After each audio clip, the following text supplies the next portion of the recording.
देवी देवता को याद किया करते हैं। There were tradition in our Indian culture, that before we remember my ideal latest start the वंदना।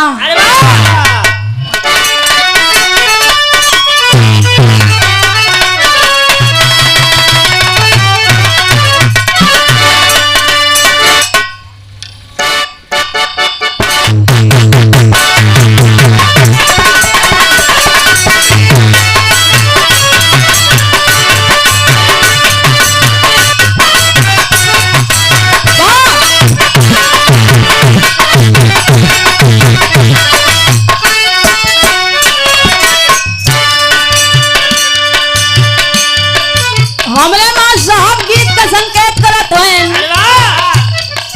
कि कौनो दुल्हन का दुल्हा बाबूजी चला गया सऊदिया। सऊदिया का हो नहीं, कौनो दुल्हन का दुल्हा बाबूजी आधी राती में गुस्साएगा। दुल्हन बेचारी बड़ी परेशान बा। ऊ काहे बिना कहे ये राजा जी ए सैया बोला ना ए दुल्हा, हमसे ऐसा कौन गलती हो गई कि आधी रात में गुस्साई के जाई के कोरी लेता है।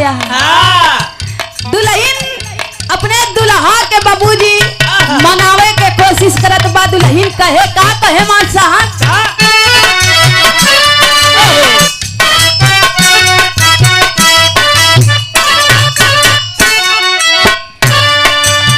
राजा हो तू है कैसे मनाई, राजा हो तू है कैसे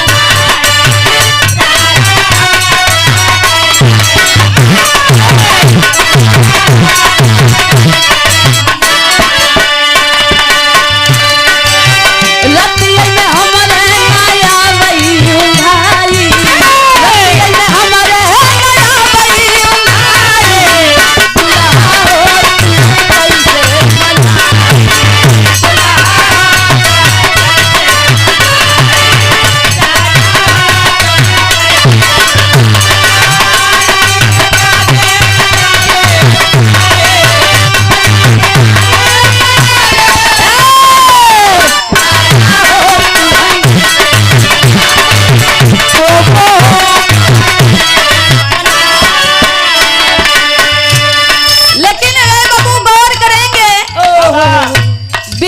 सुनाई वाले पंचों, कार्यक्रम के शुरुआत में बिटिया उस ममता मई माँ से माँ मई हर वाली से यही भाव में विनती करत बा, आराधना करत बा। कैसे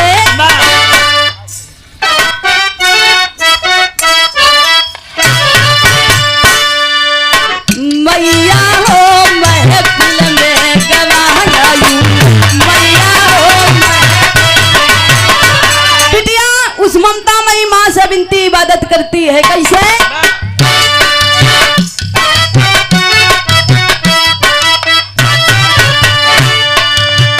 मैया हो महफिल में गवाई, मैया हो महफिल में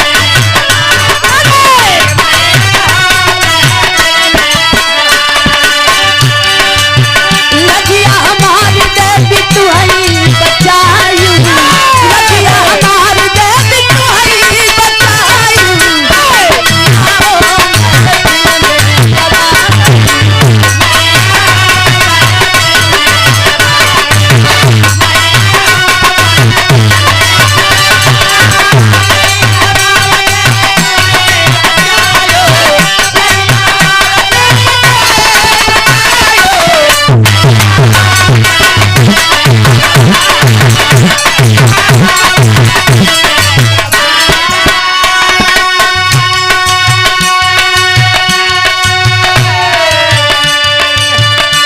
मैया हो महफिल में गवायू, लजिया हमार देवी तू ही बचायू, मैया हो महफिल में गवायू। ए मई की बिटिया बड़ी अनारी बामा, बीच महफिल में आपसे विनती करत बा, जैसे सबके आशीर्वाद देत हुए मई आई के आज आज महफिल में ई बिटिया के गीत के सजावा अर्जी बिटिया के बा माई मर्जी आपके बा अंतरा में कहना बा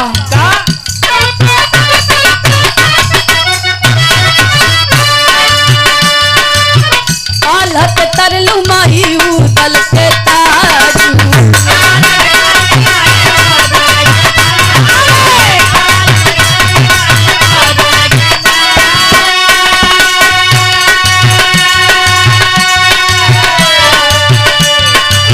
सूर्य कबीर के ज्ञान से सवाजू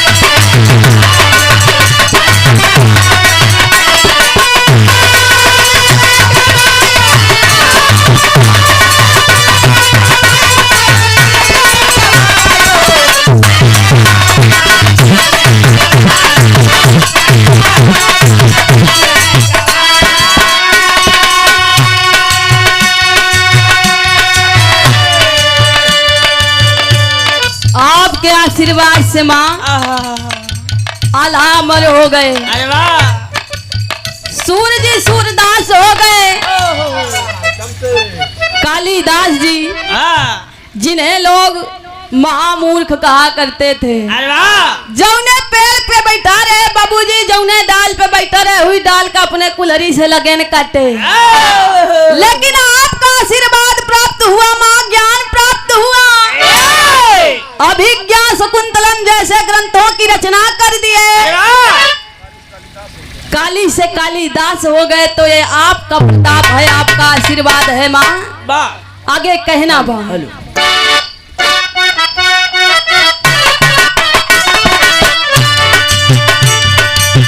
कर में सितार माई हंसा पे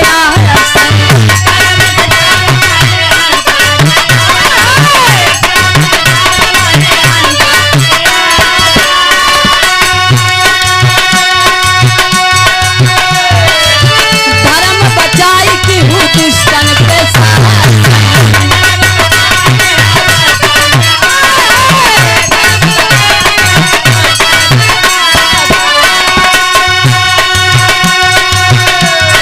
मोहन की मुरली में तू ही समायू मोहन की मुरली में तू ही समायू दिल में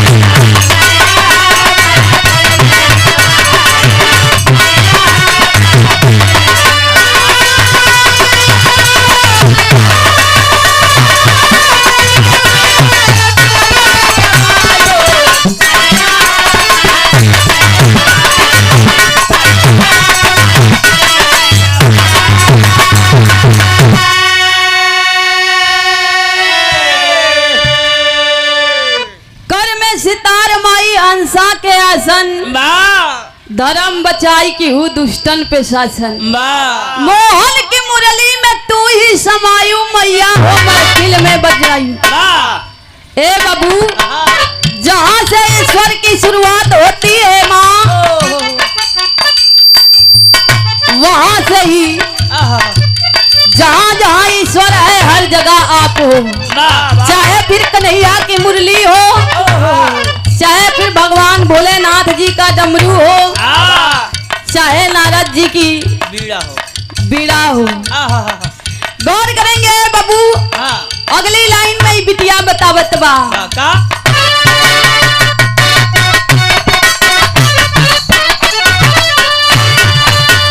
ब्रह्मा विष्णु महेश पुजारी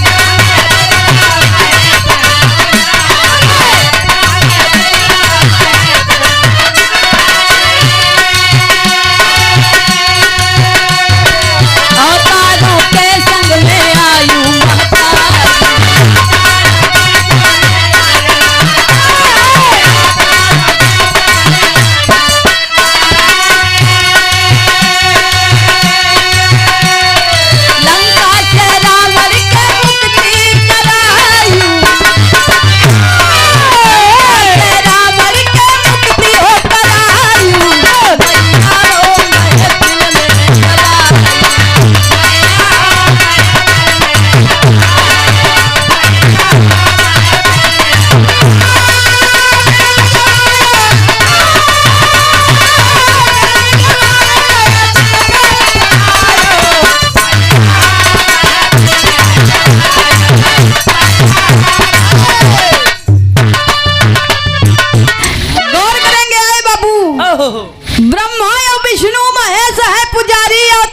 के संग में आयु महतारी, लंका से रावण के मुक्ति करायु मैया हो महफिल में गवायु।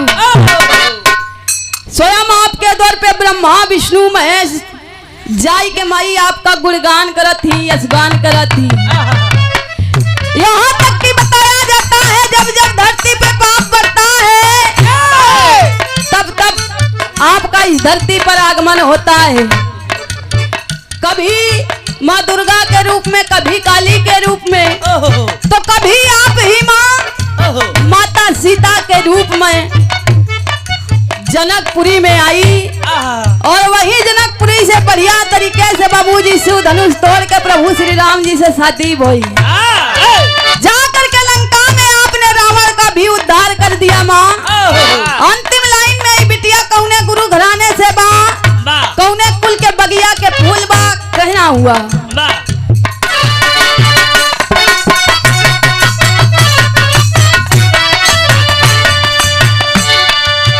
दादा राम धार है दर पूजले चरनिया।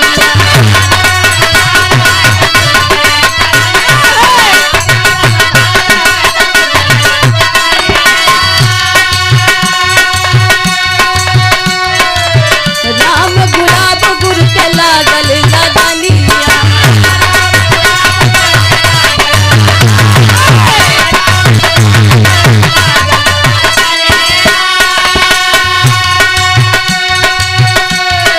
सावित्री बागी पे माई हो लुभाई।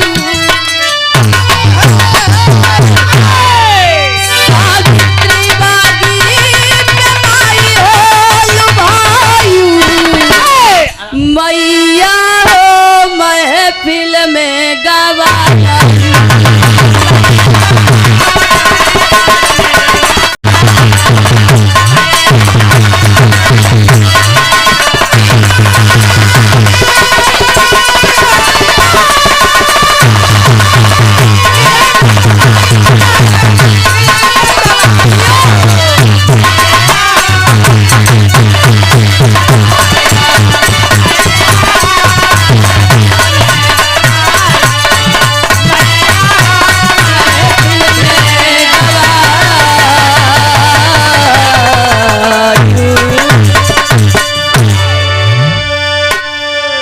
माई का वंदना भाई बाबूजी, बा अब अपने बाबू को वंदना करा।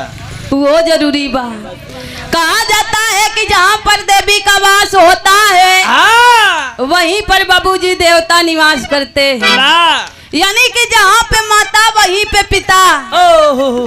इस सृष्टि चलत बा दोनों जन के आधार पे चलत बा। दो लाइन बजाई के हवा मार साहब।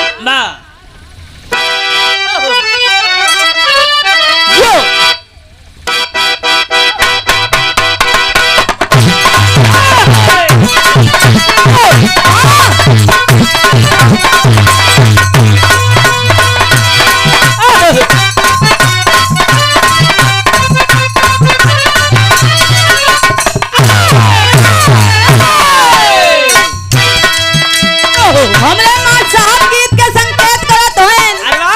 ई बात बाबूजी वही समय के बाद भगवान भोलेनाथ जी का एक भक्त बाबा भंगी से सवाल कर दिया कि है बाबा, दुनिया में तमाम प्रकार का भक्त है, जोन जोन आपसे मांगा थी सब उठाई के दई देत होया, लेकिन एक बात हमरे समझ में नहीं आवे कि आखिर अपने बिना काहे आप एक महल नहीं बनाए लिया, अपने बिना काहे कुछ नहीं करे, काहे ही पत्थरवे पे रहा था, काहे ही पत्थरवई पे अपन डेरा डाले है। भक्त बाबा भंगीनाथ से सवाल कर दिया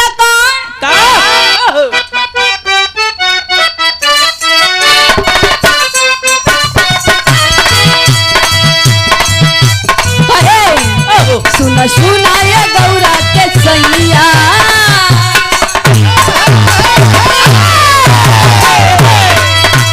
सुना ये गौरा के सैया, काहे खावेला बेल के पतैया।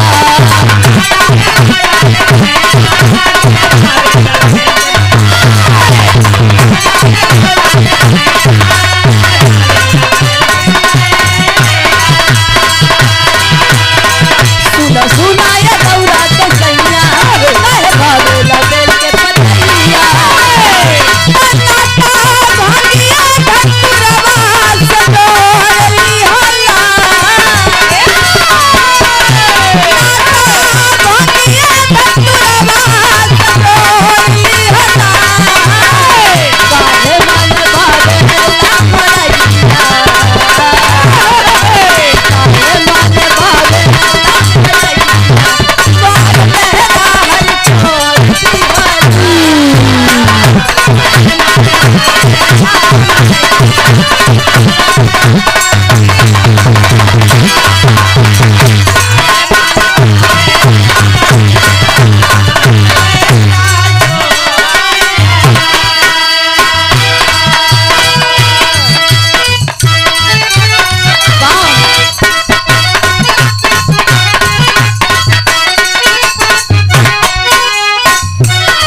तीनों लोक का देवता, तीनों लोक का मालिक अरे वाह भगवान भोलेनाथ जी और माई गिरजा कैलाश पर्वत पे विराजमान रहे हैं बाबू।